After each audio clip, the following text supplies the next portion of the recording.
Welcome guys, it's my first video. I'm honored that you guys clicked on it, and I'll try my best so that you guys won't regret it. So this is the story about the time I held in my bathroom break during a school trip, and I kinda regret it. So it all started off on a Sunday afternoon. I'm on my way to school, and at school 3 buses were waiting, because 120 kids won't fit in one bus. I think that's the logic behind it. And also I needed to pick up some shirts because the student body decided that you all have to be matching on a school trip. So anyways, I got on my bus, and some kid, he decided that he wanted to sit next to me. He's a friend, and I know him as someone who's really good at Smash. He mains Joker, and whenever we play, he absolutely wipes the floor with me, so he's really good. He's a Nintendo fanboy, and I don't have any problems with him. He doesn't have any problems with me. So we just had a good time. And so after everyone got settled in, the administration, the teachers, they talked about rules. Don't leave trash on the floor, don't be loud, don't commit tax fraud. Pretty much be considerate of other people. So after that, we were on our way. 18 hours of bus. 18 hours inside a bus that's moving. So obviously they let us keep our phones. I don't think anyone brought a PlayStation or a Switch because it would probably get confiscated. But anyways, before that, I had chicken katsu for lunch, and if you don't know what that is, it's kind of like fried chicken and there's sauce to it. It's a Japanese dish. I would recommend it. Tastes really good. But before we left, I did not use the bathroom, and this was a big mistake. So we stopped at multiple gas stations along the way, but I wouldn't dare take a dump at any of them, because the environment that you use the bathroom in, and it matters a lot. You can't change my mind. If you use the bathroom at a hotel or something, you kind of have to get used to the feel, the shape of the toilet seat, the temperature, the floor. You get used to all of that, and after you get used to it, you just poop like normal. But not at a gas station, okay? I went number 1, but not number 2. And I just held in my bathroom break for around like 12 hours, and then I started feeling this pain, this abdominal pain, and this excruciating abdominal pain. It did not feel good. If I were to describe it, I would say it felt like giving birth, but I've never given birth before, so don't quote me on that, please. But I had to hold it until the next gas station. Now this gas station, it was the last gas station until we arrived, and it was the worst gas station. It was worse than all the gas stations before it.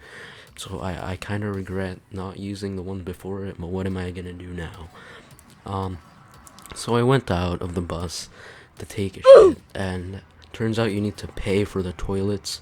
It was around 5,000 Indonesian rupiah, and I didn't have any 5,000 bills. I brought money, but I had them in 100,000 bills, so I'm not gonna give someone 100,000 rupiah just so I can take a shit. So, and my friend, his name was Greg. So Greg, if you're watching this, you're a real G. He noticed me in my time of weakness. He had mercy, and he gave me a 5,000 bill and told me to use the bathroom. Greg, thank you. You saved me. So after I was in the bathroom, right, and honestly, it wasn't successful. I think I'm just gonna leave it at that. I'm going to let you infer what happened with your creativity skills. But back on the bus, I washed my hands multiple times, and I tried to go to sleep. I slept at the end, and in the morning, we were still on the bus. We hadn't arrived yet, but they gave us milk for breakfast and some bread. It was a pretty good breakfast. I think it was chocolate milk, so it tasted pretty good. But do you know what milk is? It's a laxative, so I didn't feel anything soon after that. But after we arrived in the area, it was a rural area, but it was still kind of like a neighborhood, a small town. So they split us up into groups based on where we were going to stay in the area, in the neighborhood. And then in those groups we were put into pairs, and one pair would stay at one house. So I haven't really explained what any of this is yet. So what this is a live-in. You stay at someone's house in a rural area so that you can learn, so you can get used to what it's like living without the facilities that a city provides. Like there aren't any shopping malls.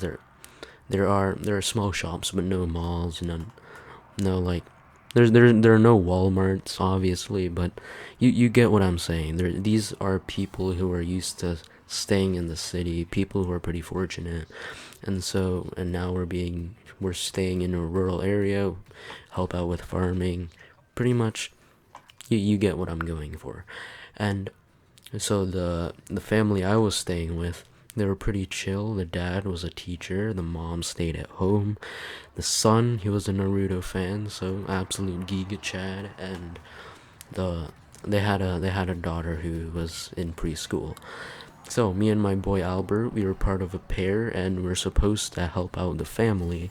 But since the dad is a teacher, he can't really ask us, hey, can you come to school? I need help grading these calculus papers.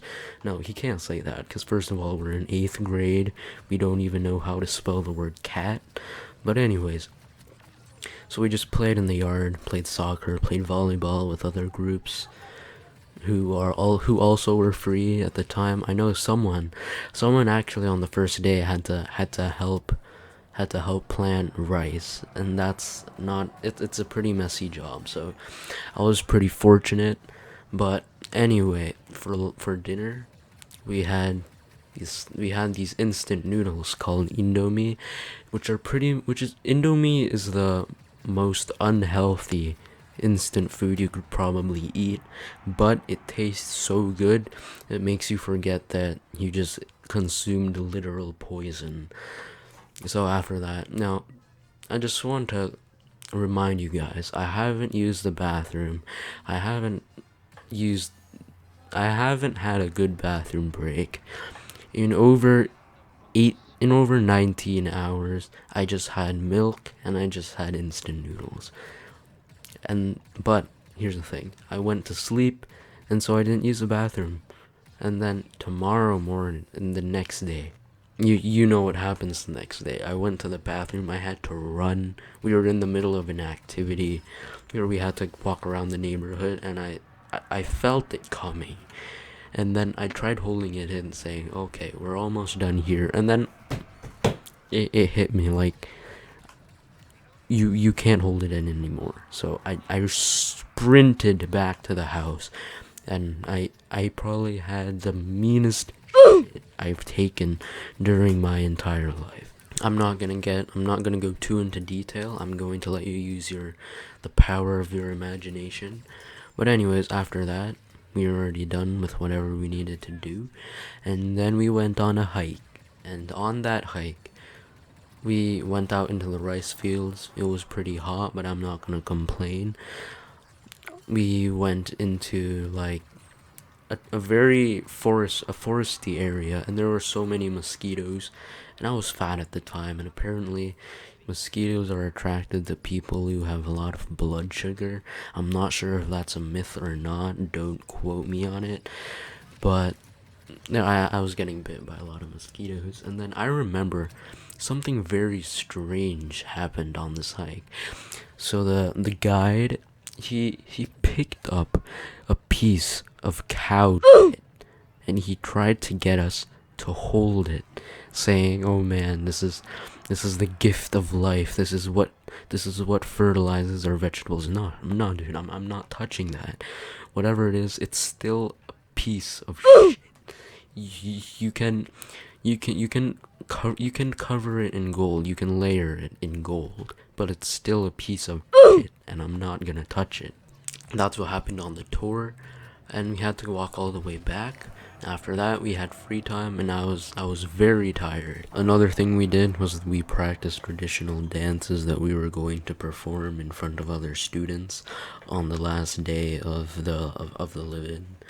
It was fun, but it was very tiring. We practiced the average stuff, and then we had to perform. But while we were putting on the costumes, I realized that I was such a fat ass. I did not fit in anything. Eventually, they improvised a bit with the costume, and everything worked out in the end. But the most interesting part of this performance, the most interesting part of this day was I had a conversation with my friend, and he talked about how his dad was working in China for some reason, and he knew about the virus, which is it makes sense because this was early February, late January, and the virus was discovered in 2019, so it makes sense. But I just found it kind of interesting how I actually got a heads up on the whole pandemic. So yeah, weird flex. But after that, it was time to say goodbye to the families we were staying with. But the trip is not over. In fact, it's far from it. So this is the second half of the trip, where we were going to go around Yogyakarta, or the city, and look at different landmarks. One in particular was the Temple of Borobudur. It's the largest Buddhist temple in the world. It was pretty cool. But anyways, after that, we stayed in a hotel with people we chose beforehand. Now, the people we chose, it had to be someone from a different, your partner along with another pair, and obviously it had to be it had to be of the same sex, because rules. So I picked my other friend who was in a different pair, and quote me on this, when 3 or more boys are in the same room, the IQ of all of them decrease proportionally. I kid you not, we goofed off for the entire night. We watched 2 movies, we ordered food. I'm not sure if that was even allowed, but we had a lot of fun. So in the morning, I had to poop. So I went to use the bathroom, and then my teacher started knocking on the door of the hotel room. And you know how in hotels, the bathroom door is pretty close to the exit door of your room. So I could hear my teacher just knocking, and I was in the bathroom. What am I gonna do? Open it? So I hoped that my teacher would just leave, but he didn't. He was persistent. Now this was for like 2.5 minutes. So what I ended up having to do was I speed ran my poop session. I got my clothes on. I had to wake everyone else up, and my teacher, he was kind of annoyed. Obviously, he was like, "Hey man, it's you're supposed to wake up 10 minutes ago. You're supposed to be out already," and it's my fault. I take the blame for that. So after that, we went to look at at landmarks. We had to take notes on all this stuff, and we ate some pretty good food. It tasted good. And so after all this, the trip finally came to a close. We got our phones back. We got to watch YouTube on the way home. It was an absolute blast, until I realized I was supposed to take notes. And I did take notes, but I remember for history, there's every subject you're supposed to do something. You're supposed to complete an assignment for every subject. For social studies, we had to ask the families we were staying with about what they do for like holidays, festivals, that type of shit. I didn't ask any of that. What I ended up doing, I looked up, I googled what type of stuff do people celebrate, and then I just wrote the rest. I improvised, and my teacher didn't even notice. I got a good grade. I'm not saying I encourage that type of stuff. That type of behavior is obviously irresponsible, but I was forced to do it for the grade. Again, I don't condone this type of stuff. Anyways, it all ended well. I had a fun time. Everyone else had a fun time, and it was overall a good experience, except the first part. Anyways, guys, make sure to subscribe, like the video, and have a saucy day. See ya.